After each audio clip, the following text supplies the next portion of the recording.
Boa noite, queridos amigos telespectadores da Rede Século XXI. Estamos começando mais um programa Eclésia ao vivo. Toda terça-feira, nesse horário, a gente conversa ao vivo sobre história da Igreja Católica, catequese, doutrina, em geral, da nossa fé católica. O tema do programa de hoje é um tema muito interessante, é um tema muito antigo na Igreja. Nós vamos falar sobre o martírio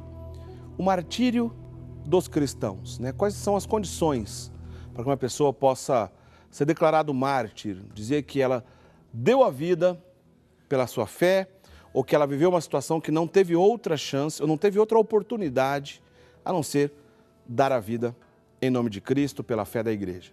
Esse é o tema do nosso programa de hoje, na qual eu já dou boa noite ao Padre Guido Montinelli, nosso comentarista. Bem-vindo mais uma vez, Padre Guido. Boa noite, Eric. Boa noite, prezados amigos, telespectadores. Meu grande abraço fraterno, desejando para cada um de vocês, as vossas queridas famílias, muita paz e muita serenidade. Um abraço especial para Dona Lourdinha, o seu Maneca, o Duquinha, a Major, que são os familiares do nosso Padre Luizinho, da cidade de Córrego Fundo, Minas Gerais. E hoje tive a alegria de ser bem acolhido pelo casal, seu João e Dona Maria Filomena Amati, e da Fátima Santos, que estão cuidando do Padre Florentino, aqui de Valinhos, que acaba de passar por uma cirurgia e está se recuperando muito bem. Desejamos, Padre Florentino, uma recuperação total e que tudo possa dar belas consequências, doando cada vez mais a sua vida para o bem dos fiéis que Deus está entregando aos seus cuidados pastorais. Obrigado. Tá certo, Padre Guido.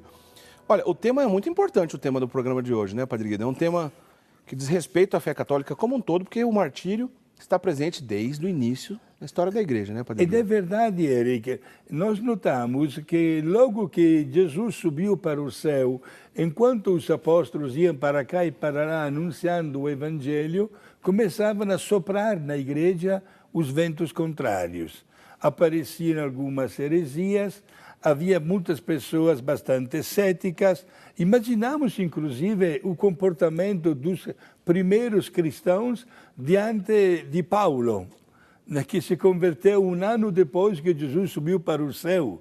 A desconfiança, desculpa esta expressão, que ele criava nas pessoas com as quais se encontrava, porque meus irmãos conheciam este homem como um perseguidor dos cristãos.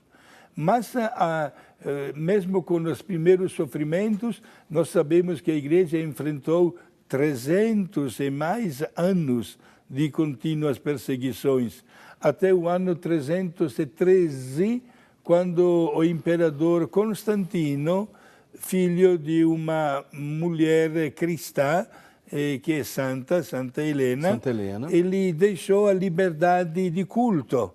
E logo em seguida tivemos o edito famoso, com o qual a religião cristã era reconhecida como a religião oficial do Império Romano. Nesse caso, já com o imperador Teodósio, né, Padre Guido? Exato. Ô, Padre Guido, antes da gente continuar a conversa, que a gente já embalou aqui na conversa, sim, quero lembrar um detalhe com nossos amigos telespectadores. Ao final do programa, o Padre Guido hoje vai dar a bênção que ele costuma dar aqui no final do nosso programa, com a relíquia de uma santa mártir. O Padre Guido trouxe aqui, aliás, a gente tem para mostrar para você, tá aí, ó. Santa Maria Goretti, que na época ali tinha aquele B, de quando essa relíquia foi ali confeccionada, ainda era Beata Maria Goretti, mas já é santa, já há muitos anos, Maria Goretti, que foi uma dessas santas martirizadas pela Igreja. A gente vai contar rapidinho a história dela durante o programa, para quem não conhece. Mas Santa Maria Goretti é uma história bem famosa dessa jovem mártir. O Padre Guido, ao final do programa, vai dar a bênção com essa relíquia que ele trouxe para a gente conhecer aqui hoje no programa Eclésia. Ao final do programa, então, você não perca, que a gente vai receber a bênção com essa relíquia de uma mártir da Igreja. E você que está acostumado com o nosso programa já sabe como funciona.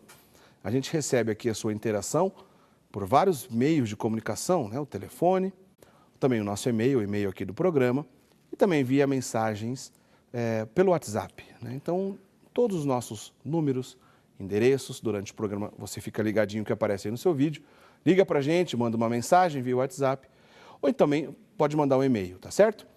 E a gente vai botar aqui na medida do possível a tua interação aqui na bancada pra gente conversar. Padre Guido, o senhor já começou a explicar então aí do início da Igreja. Sim. Foram 300 anos de perseguição, depois cessou a perseguição aos cristãos, mas não terminou o martírio. Não. Né? Porque o martírio continuou, aliás, até os nossos dias, a gente vai falar isso ainda hoje.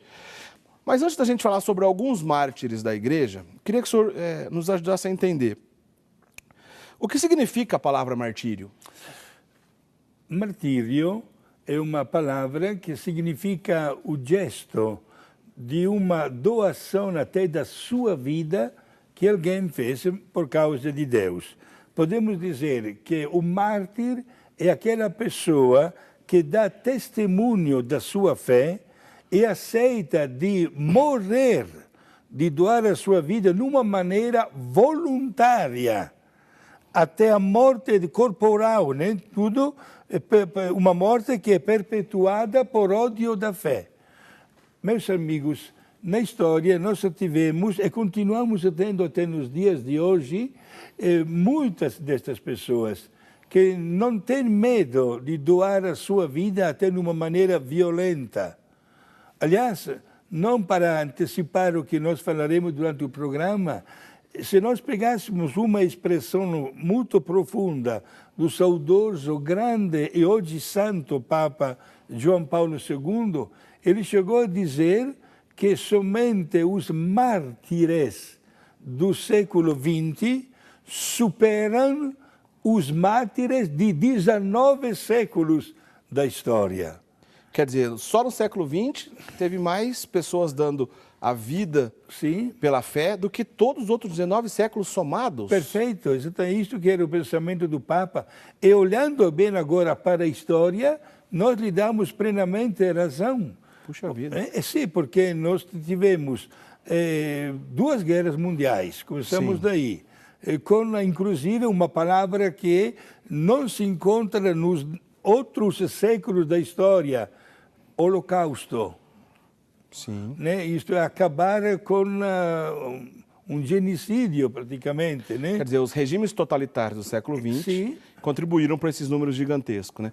Afinal de contas, o nazismo matou também muito cristão. Claro que matou, a maioria das mortes foram de judeus, mas cristãos também foram mortos, inclusive santos. Né? Já, a gente sempre, vira e mexe, a gente fala aqui de São Maximiliano Kolbe, de Santa Edith Stein, né, que deram a vida em campo de concentração nazista. Mas não podemos esquecer também do regime totalitário, do regime comunista. Né, perseguiu muitos cristãos. A gente está recebendo aqui a visita do padre Edmundo Benedetti, aqui na TV Século XXI, que é um jesuíta idoso de 95 anos, ele tem um monte de história legal para contar. Ele estava lembrando outro dia, inclusive estava uma matéria no portal da Rede Século XXI sobre a vida dele. Você entrar lá, rs21.com.br, você vai achar essa matéria. Ele estava lembrando de que a perseguição comunista na Espanha, só na Espanha, matou 250 mil cristãos. Né? O comunismo como um todo matou mais de 100 milhões de pessoas, somando China, Rússia, enfim, tantos países. Mas, dentre esses 100 milhões, certamente, muitos foram cristãos perseguidos pelo comunismo, né, Padre Guido? Perfeito. E é bom caracterizar o mártir não somente por aquela pessoa que é canonizada pela Igreja. Podemos logo afirmar, sem nenhuma mentira, que é uma minoria as pessoas que são canonizadas diante de tantas pessoas que estão no céu, que deram a sua vida, que morreram exatamente por causa de Cristo, com entusiasmo, não se importando de morrer. E aí nós temos 6 exemplos de pessoas adultas, pessoas idosas, como também de crianças. Acabamos de ver agora a relíquia de Santa Maria Goretti, quando ela sofreu o martírio, entre aspas, 14 facadas, estava somente com 12 anos de idade. Vamos já contar a história, então. Relembra pra gente, para quem não conhece, uma dessas mártires da igreja, que é Santa Maria Goretti. Conta pra gente, resumindo, a história dela, Padre Guido. Sim, é italiana, essa menina, e com a idade de 12 anos, ela é uma menina muito cristã, bem educada, trabalhando na vida dos campos. Enquanto os pais estavam no campo, ela estava preparando o almoço, quando um moço de 18 anos quis atentar a sua pureza. E ela começou a gritar, não tinha ninguém ao seu redor: não faça isso, sei que é pecado, Deus não quer. E aquele moço perdeu o controle. Né? Será que ela já tinha intenções de se consagrar a Deus?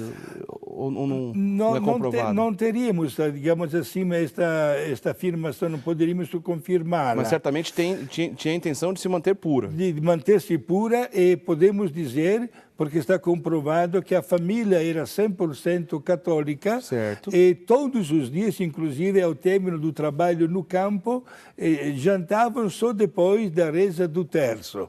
Veja só. Sim, sim.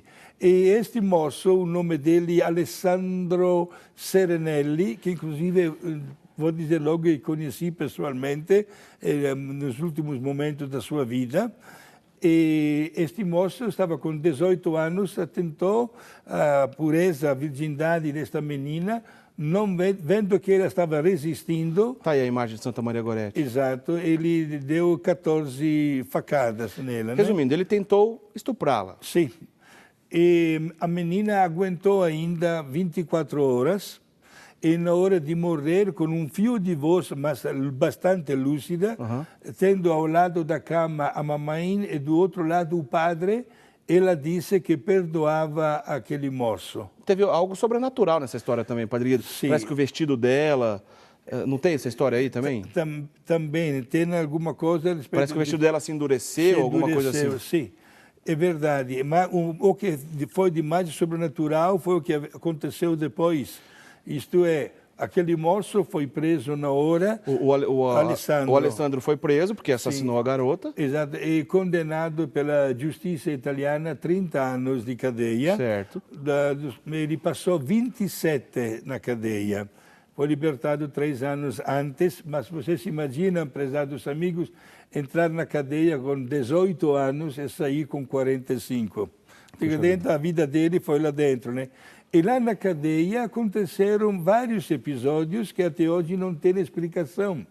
Por exemplo, a menina Maria Goretti, que ele havia matado, lhe apareceu várias vezes, renovando sempre o perdão que ele havia dado antes de morrer. E esses episódios místicos levaram ele a uma conversão cristã? Sim, se converteu, e ele não acreditava quando a mãe de Maria Goretti o visitava, querendo ela também perdoar o assassino de sua filha. Vejam só, minha gente, mas o gesto que mais arrepiou a imprensa até do mundo inteiro, Eric, aconteceu quando, na Praça de São Pedro, no ano 1950, o saudoso e grande Papa Pio XII canonizou Maria Goretti. Por uma coincidência, era o ano jubilar e o ano da juventude. Por isso, o Papa apresentou Maria Goretti como um exemplo para a sociedade jovem da época, né? E até a Basílica de São Pedro, prezados amigos, se tornou pequena. Foi uma das pouquíssimas vezes que o Papa celebrou a missa campal na grandiosa Praça de São Pedro. E na frente do altar havia um lugar, digamos assim, de destaque, reservado aos familiares de Maria Goretti. Certo. E algumas irmãs, 2 inclusive se tornaram religiosas, e um fato não único, que tivemos 3 episódios parecidos em 2000 anos. A mamãe de Maria Goretti. Olha só. Sim, com quase 90 anos de idade, ainda lúcida e autossuficiente, estava presente. Imaginem vocês, meus amigos, a emoção desta velhinha vendo o Papa canonizar uma sua filha. Isso é a verdadeira mãe de santo, né? Ela estava uma mãe de santo ali naquele momento. A mãe vendo a canonização da sua filha. Exato, mas Eric, é aí que agora entrou um episódio que tenho certeza que até muita gente vai se arrepiar, vou dizer. Quando chegou o momento da comunhão, o Papa Pio XII desceu do altar para dar pessoalmente a hóstia santa para a mamãe de Maria Goretti. Que bonito, hein? E a imprensa estava lá. E o que aconteceu? Esta velhinha, na frente do Papa e na frente da hóstia sagrada, quebrou o protocolo, mandou o Papa aguardar um instante. O secretário do Papa logo fez um sinal para esta velhinha: não pode, senhora, o Papa. Mas o Papa deu bola, te deixa, vamos ver o que ela vai fazer. Esta velhinha, minha gente, entrou no meio do povo e voltou logo em seguida, tendo pelo braço um velhinho, que não era seu marido, já havia falecido. Este velhinho era o assassino de sua filha. Olha só. E os dois foram receber a comunhão pelas mãos do Papa. Eu perguntaria para as senhoras que estão acompanhando o nosso programa, se as senhoras forem mães, usamos somente um pensamento, uma maneira virtual, se coloquem neste quadro de história. Quem de nós teria coragem de ir comungar lado ao lado, né, com o assassino de uma nossa filha que preferiu morrer com 14 facadas ao invés de perder a sua virgindade? Que história maravilhosa, né, Padre Guido? Foi um depoimento histórico, repito, que fez arrepiar o mundo. Ninguém teria imaginado como prova total de amor.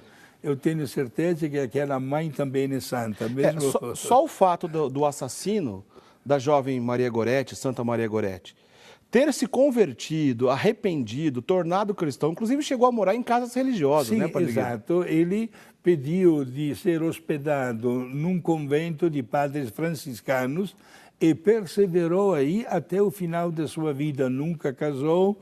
Ele trabalhou na portaria de um convento de padres franciscanos na cidade de Florença, na Itália. E foi lá que no ano 1959 ou 60, eu era criança, nós fomos lá visitar, não fomos visitar o convento, fomos lá porque sabíamos que estava este homem. Que ele estava lá. E ele nos acolheu, lembro, ele careca, já com mais de 80 anos, mas lúcido, ele contando a história e todos os dias havia muitas pessoas que o procuravam. Que legal, o senhor conheceu esse personagem. Sim, da história da igreja do século XX.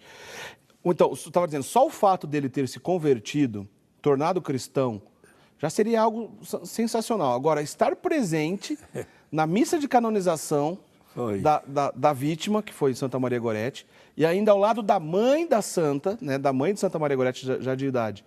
O Papa vai dar a comunhão e a senhora ainda arrasta ele para se comungar junto. Olha, é uma história belíssima mesmo, né, Padre Guido? Então, olha, a gente está acabando já o primeiro bloco. Essa grande Santa Maria Goretti, mostra pra gente a relíquia de novo, por favor, aí, Bruno. A gente tem, olha aí, ó, o Padre Guido trouxe essa relíquia. Essa relíquia, Padre Guido, é um pedacinho do osso da Santa Maria Goretti? Sim, é um pedaço de osso de Santa Maria Goretti. E esta relíquia tem a letra B na frente do nome, dá de notar, né? E significa beata. E foi dada quando ainda não era santa. Ela foi canonizada no ano 1950, Sim. que era, repito, o ano jubilar, o ano da juventude dedicada. Então, quando se prepararam nesse recipiente essa relíquia, ela ainda era beata, por isso tem a letra B ali. O Padre Guido trouxe com ele essa relíquia que a gente está mostrando e ao final do programa ele vai dar a bênção com essa relíquia. Já que a gente está falando dos mártires da igreja, nada mais apropriado do que receber a bênção com um desses mártires. No próximo bloco, eu vou perguntar para o Padre Guido o que os mártires da igreja têm a ver com a construção dos altares espalhados pelas igrejas do mundo. A gente vai falar sobre outros mártires, sobre outras histórias belíssimas, sobre alguns episódios tristes na história da igreja, onde muitos mártires foram produzidos, martírios coletivos, enfim. O assunto de hoje, então, estamos falando sobre os mártires da igreja. Não sai daí, a gente volta já já.